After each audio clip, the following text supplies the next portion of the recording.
What's up, YouTube fans? Today I'm going to take a look at the Flame Toys IDW Megatron. This is their model kit, so the next in line in their model kits. The last one I reviewed was the Bumblebee. That was pretty cool. There was some weird things about it, but all in all, I like this line. Not all of them. We'll see if I get them all. But this is the next one, and I kind of dig the way it's coming out. We'll see. Here's the box. It's kind of simple. On the back, it's got some product images. There's not really accessories per se to really talk about, so that's really all you get. And let's just take a look. The way I do these videos is I pretty much take a look at what's in the box, and then we do a build, probably at 20x, so it'll be sped up, and then we'll get to reviewing the actual figure. But here's what you get inside: a whole bunch of runners, just like Gundam. You got black, red, gray, darker gray, and another gray. So that's really it for what you get in the box. You also get this instruction manual. Instruction manuals are always very nice on these. They're at the level of what I guess I would call the Gundam series. But it does come with screws this time. That's the first one we've got with screws, so I'm guessing there's something that needs to be screwed together. That's interesting. Usually these model kits never have screws. I don't mind, there's only 2 screws, but that's interesting that they have that. And then you get the decals here, the stickers. I probably won't apply these stickers, but the rest of them we'll just see how it looks on the actual figure. So that's really it for what you get in the box. We'll get this guy open and start working on it. I will do a time lapse kind of to the side so you can see what I'm doing. But without further ado, let's get on to the build.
Alright guys, we are back from building, and this guy is pretty cool.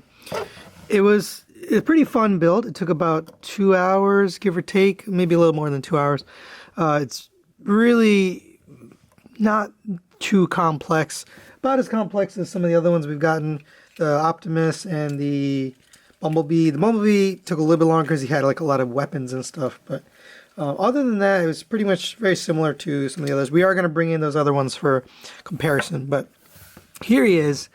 It really is quite nice. So there's a couple of things that I like about this compared to some of the other ones. Actually, let me just I'll put Optimus here next to him so you can compare. But there's a couple of things that I really like about this Megatron. Sorry, he's in a weird pose here. And that's the breakup in the color. So the way they put this together, there's a lot of different colors of plastic. So they got the red, the like metallic flaked gray or silver, and then the darker gray, and then they've got the black, and then this kind of gunmetal in the middle. And it just causes it to look really good. There's no painted parts, I don't think anyway. There's a couple of stickers I applied, not much, so just that Autobot logo.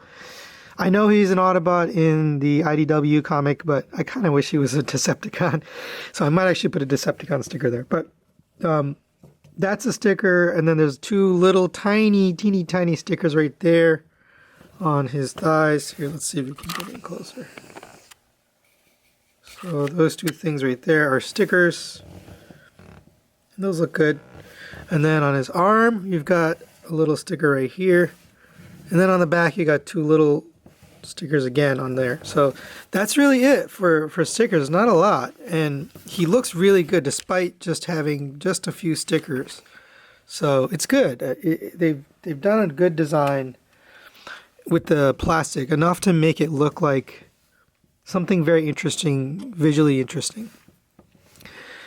Now, Optimus was good too, but he needed a lot of stickers to make him kind of pop. Like all of these chrome pieces are all stickers, and actually they don't really stay on that well. But yeah, all that's chrome. His eyes didn't really look that good. Let's get close up on Megatron's head here. You'll see that he's got red eyes, but they don't really glow. They didn't put like a metallic piece in there.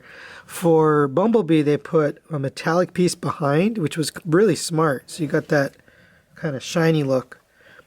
For the Megatron, you don't, but still looks good. You do have this metallic flake right here in the chest, which looks beautiful. And they have this, curly Q design. There were stickers that came with it. There were chrome stickers to put on top of that. I didn't think that made sense because there's nothing else that's chrome on this guy. So it didn't really make sense to have chrome in it just for that, just for the chest and not anywhere else. I do find Optimus does kind of fall apart a little bit as you're playing with him. He kind of things tend to pop off, and that's a general thing with these, is they don't, as you're kind of manipulating them, they do come apart a little bit, but they're fun. They've got a lot of articulation. Speaking of articulation, let's go over this guy's articulation and kind of show off what he can do. So start with the head. The head is on a double ball joint. So it's on a ball joint on top, and then inside there's another ball joint. So you get plenty of movement there. And looks up, looks down. You can, and that's the joys of having a ball joint, is it tends to pop off if you're moving too much. But plenty of articulation there on the head. It's also got that metallic flake gray plastic. The arms do rotate all the way around. The shoulder pad actually articulates on its own out, so like that you can kind of get it up and down. Same on this side, you can kind of get it up and down on its own. The arm goes all the way up to there. I imagine if you took the shoulder joint out, you could probably get the arm a lot further up, but you don't really need it. For the elbow, you've got a double jointed elbow, so you can get the full bend. Here, let's show on this one. Okay. You do get a double ab crunch, so I'll show it from here. You got the one crunch here, and you got another crunch in there. And so that allows you to get the side to side for both, and to ab crunch this way, so you can really get some nice movement there in the abs. You do have hip skirts here. They're interesting hip skirts. So, and I do like they have these little red pieces there that show. That really looks good. But these will rotate up and down, and they'll bend right here. So you can kind of see they go up and down like that. These aren't really hip skirts, but they're just pieces. They do slide up and down. I'm not really sure why they slide up and down, maybe to hide stuff, but I tend to just leave it down all the way. I think that looks fine all the way down. I love all the little accents and details on this thing.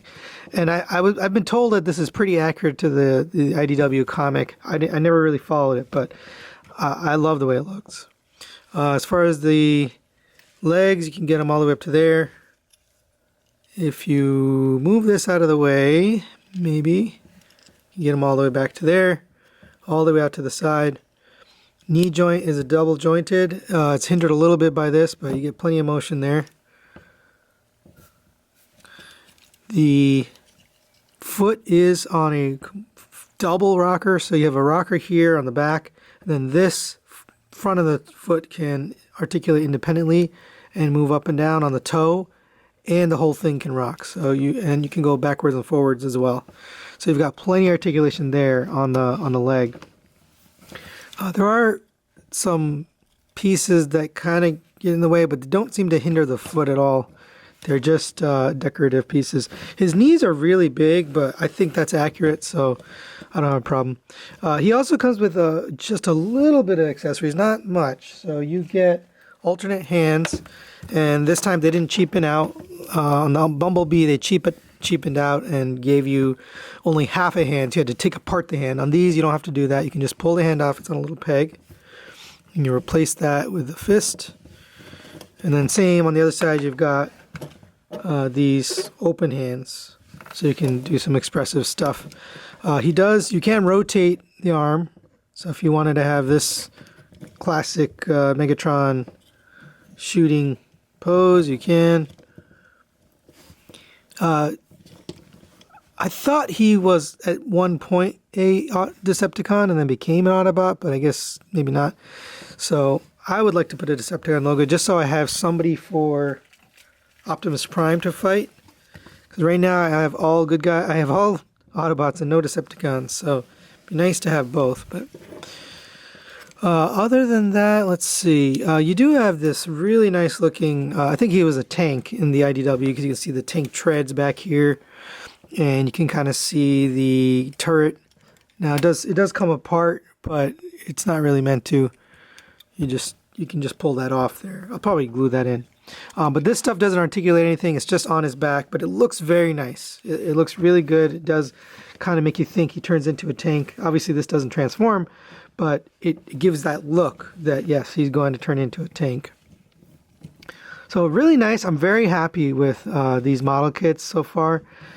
It is a little bit loose. That's one thing I've noticed is they tend to be a tiny bit loose in the, especially in the legs. So I end up putting some floor polish in there to get it a little bit tighter and give it a little bit more of a sturdy feel.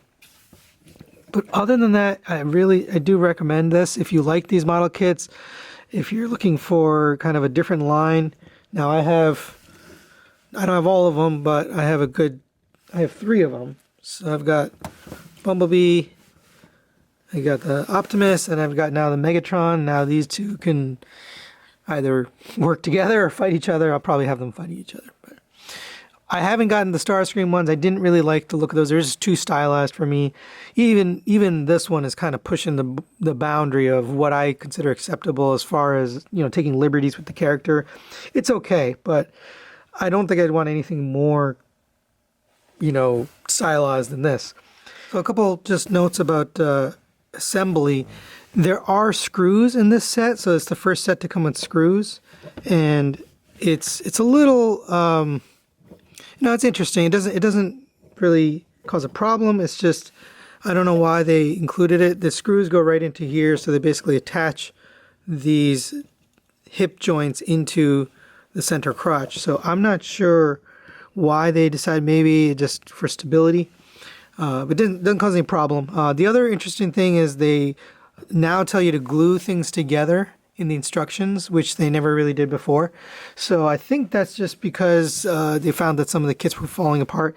I found that you actually have to glue more than what they tell you to glue. So there are parts that I glued together here, so I wouldn't be able to take these back apart if I wanted to, especially if, like, for example, if you wanted to paint it or something like that.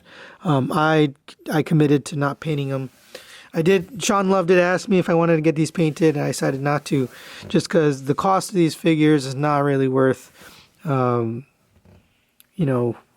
investing in paint that costs more than the figure. I definitely recommend this. If you're into these model kits and you like Transformers, this is a really good, fun set of figures to have.